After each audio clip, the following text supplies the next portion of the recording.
And a charge against a Bedford County man accused of accidentally shooting himself on school property has now been dropped. William Parker Lee was back in court today for a hearing. WDBJ7's Layla Mitchell was there.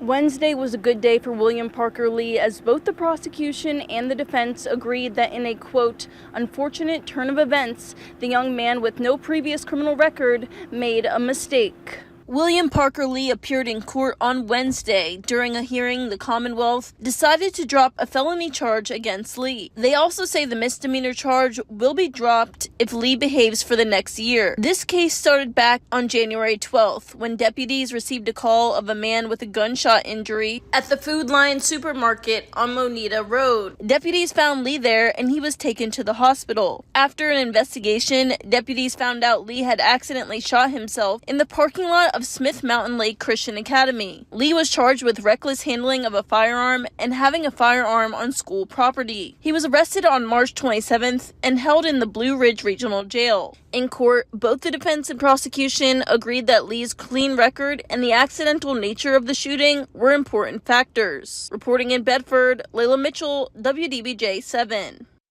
In Henry